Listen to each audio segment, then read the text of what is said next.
Welcome back to Alchemical Astrology. I'm Melusine, your celestial tour guide and archetypal interpreter with the latest Skydance report. The objective here is empowerment through critical thinking and heart-centered navigation. In other words, a cohesive merging of the mental and emotional subtle bodies, as this is the way to transcend what otherwise might appear, for all intents and purposes, a revisiting of the deluge that hit Noah's people in the time of the Great Flood. Make no mistake, I am not prophesying doom or cataclysm from a fear-mongering perspective, but rather pointing to the collective zeitgeist and energetic tsunamis that accompany the inevitable upheaval when the birthing of a new world is in progress. And we are definitely witnessing this in the decade ahead. It is time to take the reins and approach the situation from a co-creator standpoint. We are the magicians who are dreaming this reality into existence. Let's make it count. As we are transitioning into the age of Aquarius, I will paint for you an energetic landscape that starts from a big picture point of view, thereby aligning fully with the sign of the water bearer. That being said, I'd like to introduce you to, if you aren't already familiar with, the concept of the fourth turning, as it has bearing on the stellar configurations currently gracing our celestial dome and parallels some astrological cycles. For those of you who haven't read the book by Neil Howe and William Strauss, I have posted a link to it in the show notes. If you don't have time to read this revelatory work, there is a link below to a YouTube video summarizing the main thrust of their argument, which history substantiates. So far as I know, neither author is an astrologer, but it is uncanny how perfectly it aligns with certain planetary cycles that also can be verified historically. In December of 1996, Howe and Strauss published a book entitled The Fourth Turning, An American Prophecy, What the Cycles of History Tell Us About America's Next Rendezvous with Destiny. Their theory encompasses a saeculum, the Latin term for a period that is roughly the potential length of a lifetime between 80 to 100 years, into which there are 4 divisions of approximately 20 to 25 years. These divisions represent generational archetypes, much like the phases of an individual's life in which you have childhood, adolescence, midlife, and elderhood. In literature, this is often compared to the 4 seasons, beginning with spring and ending with winter. You can see the fractal universe in these parallels already becoming evident.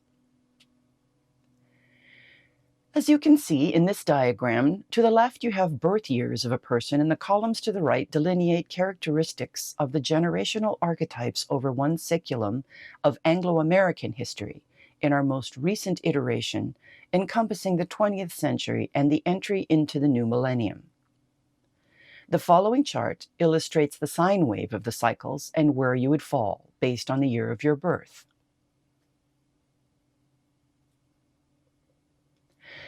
There is one cycle that produces decidedly individualistic and Uranian personality types, while the mirror to this results in compliant, rule-abiding Saturnian character frameworks. One can debate as to the causality of these societal expressions, but the fact remains that the pattern is real and repetitive.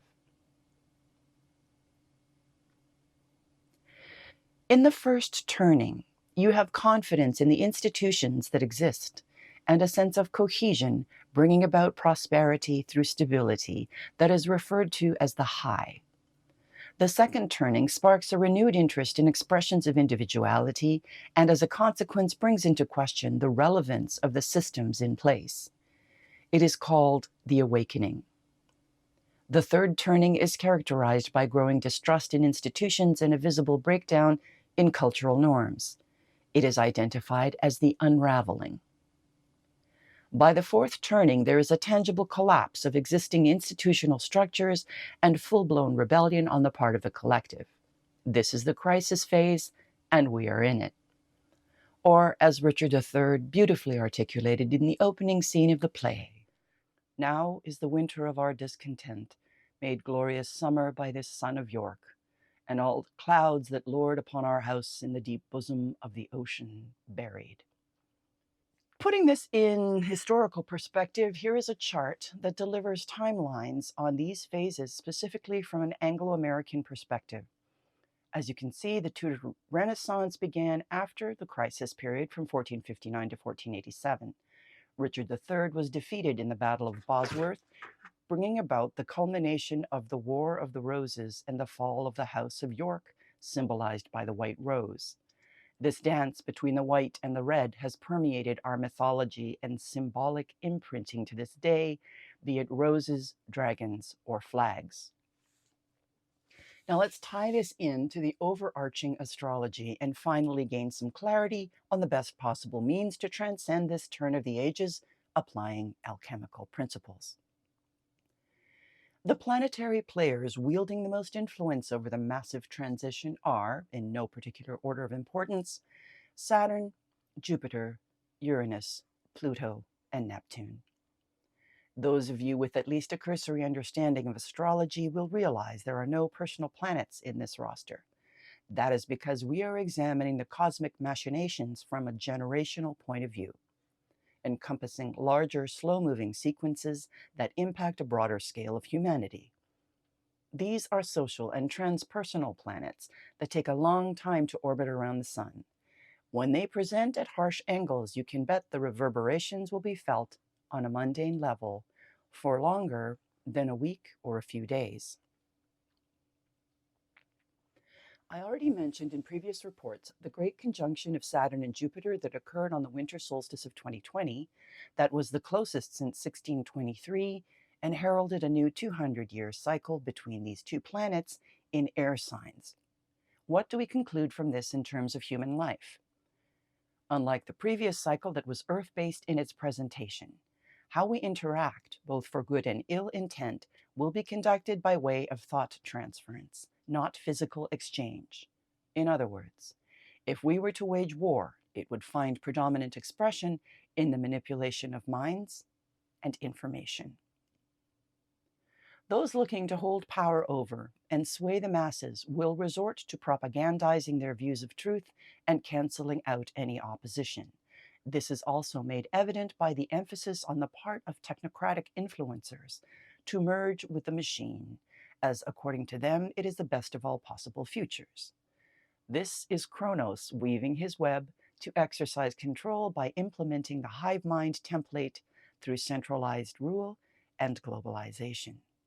Saturn is the lord of karma, and the Titan who will not relinquish his empire to his offspring. In actual fact, the planet itself has a hexagon at its north pole. You can't be more obvious than that from a branding standpoint. This is the Borg in our solar system. That's one for all my fellow Trekkies out there. Resistance is futile definitely describes this mindset, and this is their trajectory. Saturn went Cazimi on February 16th and became invisible to us in the northern hemisphere after it went into the heart of the sun. As such, Saturnian influences under these circumstances are considerably diminished. That is to say, authoritarian control, restriction and limitation, top-down structures will not be as readily supported. Add to this Saturn's ingress into Pisces on March 7th, and you have a considerable shift in the narrative that has been pervasive since 2017, when Saturn began his path through his traditional ruling signs of Capricorn and Aquarius. He is now in one of Jupiter's traditional domains, the mutable sign of the two fishes, and will be swimming in these waters until May 24th, 2025. In the meantime, Jupiter jumped into the cardinal fire sign of Aries just before the winter solstice and remained in the sign of the Ram until May 16, 2023. This is a catalytic take-charge jolt of energy that you may likely have felt fully kick in at the spring equinox, especially if you have any natal planets in Aries. A compulsion to move forward courageously into the unknown is the energetic signature of the first fire sign in the zodiac, and with the greater benefic Jupiter's support, this is further emboldening the masses to declare their sovereignty. In addition, an opportunity to heal woundings around identity was enhanced on March 12th when Jupiter was conjunct Chiron, the wounded healer, at 14 degrees Aries, facilitating a collective push toward liberation from old traumas. In the same week that Saturn emerged from the underworld on April the 4th and became visible, Jupiter fell into the rays of the Sun on the 11th and sank below the horizon to emerge as a morning star on April 30th.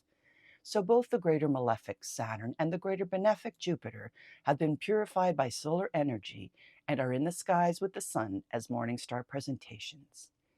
Igne natura renovatur integra.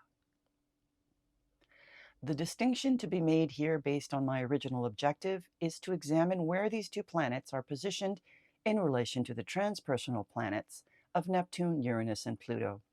And this brings me to the pot of gold in the astronomical alchemy playing itself out before our very eyes, if we just take the time to look up and look in. One guiding principle I can't emphasize enough, if you are to gain anything from this presentation, is that God speaks in numbers. And in three-dimensional space, this amounts to sacred geometry on a cosmic scale. Case in point, here are several examples of paired planetary mean orbital paths. Yes, Virginia, we live in a geometric matrix. It is sublime and divine in its precision and symmetry. Now, I draw your attention back to the original discussion of generational unfolding summarized graphically here. And now let's juxtapose this with the dance between Neptune and Uranus. Looking familiar? As above, so below, I'd say. Turns out Uranus was the first planet to be discovered with the use of a telescope in 1781, and the only one to be named after a Greek god, not a Roman one. It is also the only planet whose equator is nearly at a right angle to its orbit. How does this translate to an archetypal framework? Well, any modern Western astrologer will tell you the Uranian personality is unconventional, radical, innovative, electrical in nature. It is considered by some to be the higher octave of Mercury, so it is predominantly cerebral and also capable of sudden, brilliant, intuitive insights. It rules technology, engineering, astrology, and all things inventive. Uranus is the modern-day ruler of Aquarius. In mythological terms, it is Prometheus, which in Greek means forethought. This was the Titan's rebel son, who so loved humanity he gifted them with fire, only to be punished by Zeus. You can see how a similar drama is unfolding on the world stage as far as those in power seeking to maintain the status quo at all costs, and the inevitable generational backlash in response. When the seventh planet from the Sun is making a hard angle to any other planet in our solar system, we can expect a sudden, unpredictable, and often shocking change in direction depending on the sign and house the scenario is playing itself out. This is particularly relevant when it comes to outdated systems and imposed restrictions. We're talking about you, Saturn. At present, Uranus is in the sign of Taurus. It made its ingress into the sign of the Bull in 2018 and will be there through 2026. It will go Cazimi on May 9th, and this will instigate a turn in direction that will not go unnoticed. Taurus is fixed Earth and is highly resistant to change. The last time Uranus was in Taurus from 1935 to 1942, we had the Great Depression and World War II. What we can expect to see made manifest with Uranus in Taurian arena is turmoil around resources and finances, particularly in terms of banking and currencies. A bull market is not in the offing now, and the evidence is mounting with the collapse of several major financial institutions underway and the associated decline of the petrodollar. But there's more to the story we need to tie into this unfolding, if we are to gain a complete understanding of its implications and how best we can maneuver in these turbulent times. So let's throw in the Lord of the Underworld, Pluto, into the planetary cast of characters wielding influence on the terrestrial plane. Whether you consider Pluto a planet or not, if history has anything to say about its influence on the affairs of men, it is an indisputable force to be reckoned with whenever it lands in a new sign. In previous summaries, I've given you examples of world events occurring while Pluto was in Capricorn, including the Crusades, the fall of the Incan Empire at the hands of Spanish colonialists, Mongol invasion of China, the American and French revolutions, and most recently we had the too big to fail banking crisis in 2008. The US is presently undergoing their Pluto return, as it takes approximately 248 years for it to travel through all 12 zodiac signs.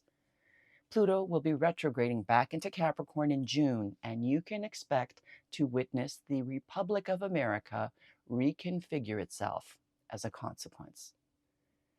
On average, Pluto stays in each sign between 15 to 20 years. On March 23rd, Pluto entered the sign of Aquarius for the first time since 1798. It will be vacillating between Capricorn and Aquarius until it stays there from January 21st, 2024 to 2044. Before we delve into the implications of this energetic gear shift over the next 2 decades, let's look at how Pluto played its part in the saeculum analysis of the fourth turning. Generationally speaking, most of the baby boomers were witness to a Pluto in Virgo period from 1956 to 1971. I fall into this category, and according to Strauss and Howe, we represent the prophet archetype, which lines up with a Pluto that is hypercritical and aware, since Virgo is ruled by Mercury. We were imprinted by the assassinations of JFK and Martin Luther Jr. that brought about the awakening phase and a consciousness revolution sparked in the 1960s. From 1971 to 1983, Pluto was parked in the sign of Libra, ruled by Venus, and that is an entirely different vibe that categorizes Gen X and the archetype of the nomad as defined by Strauss and Howe. Individualism is at its peak, and everything institutional is to be distrusted. The Equal Rights Amendment was passed, and the Roe v. Wade case saw its way to the Supreme Court. I couldn't offer up a more perfect example of the Libra signature made manifest. Now, Pluto in its ruling sign of Scorpio produced the millennials. Those born between 1983 and 1995 fall into this category, and fall is the right word. This generation is expected to pierce through the darkness and emerge as the heroes, cue the Lion King, by transmuting their pain into power. The Lord of the Underworld has marked his children with underlying fears of abandonment and betrayal, which is reflected in the advent of the AIDS epidemic. The sexual revolution sees its casualties of war represented in this Pluto placement, and the heaviness is reflected in the music that emerged: grunge, goth, and emo, giving expression to the unraveling phase. The fourth archetype in the Strauss and Howe template is the artist. Pluto moves from Scorpio to Sagittarius from 1996 to 2009, and you have the emergence of Gen Z. Completely immersed in technology from their infancy, this group bears witness to fifth-generation warfare made manifest as social engineering, misinformation, and all things cyber war related. This is the crowd that will emerge out of the full impact of the crisis phase. It is my view that the crisis began when Pluto entered Capricorn in 2008, and we saw the stock market crash in the fall of Wall Street. Pluto is retrograding back into Capricorn in June, so you can expect some economic resets of epic proportions that could be triggered by the squaring of the lunar nodes on July 28th of this year, if not sooner, as June will be a revelatory month for many reasons. So to recap, we have 4 generational archetypes that cycle in a fractal fashion and are mirrored by the placements of the intergenerational planets, which brings me to the star of our celestial stage production of As Above, So Below, the planet Neptune.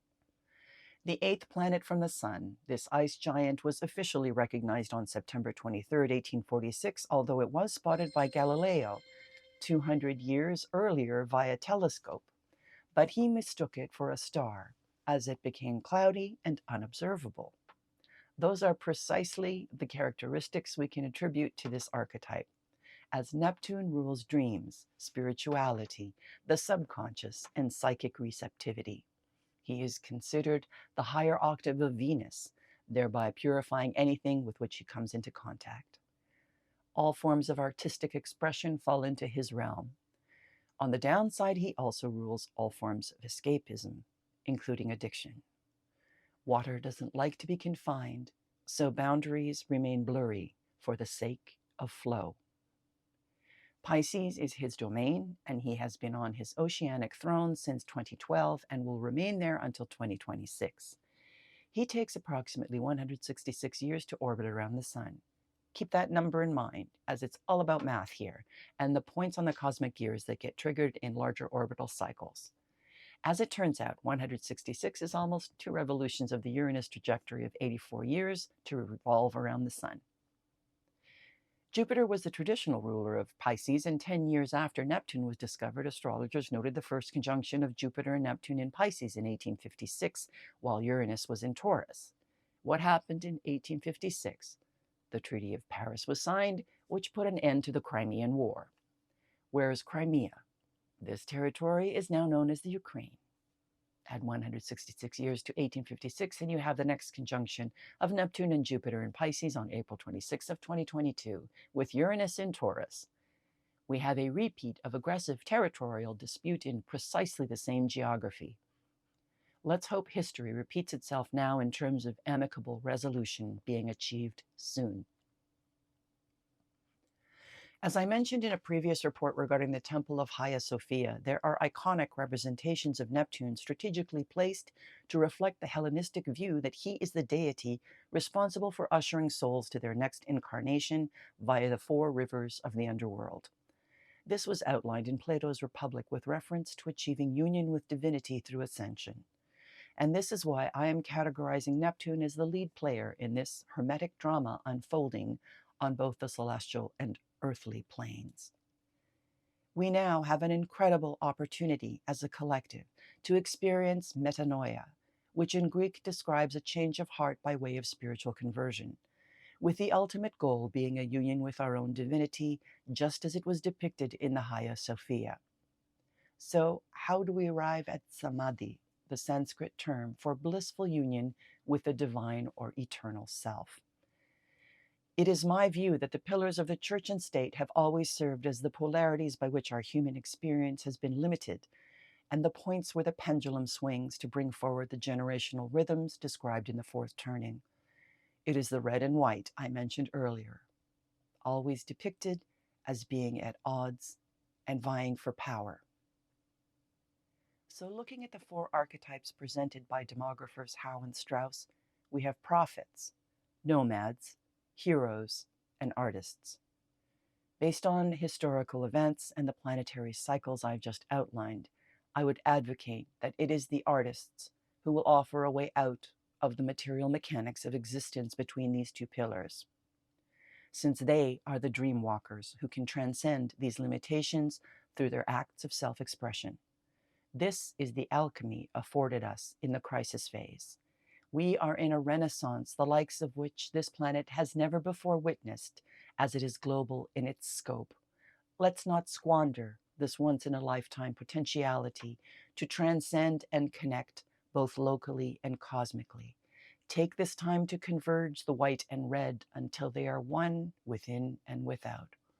Or as the prophet of my generation, Peter Gabriel, would have said, you gotta get in to get out.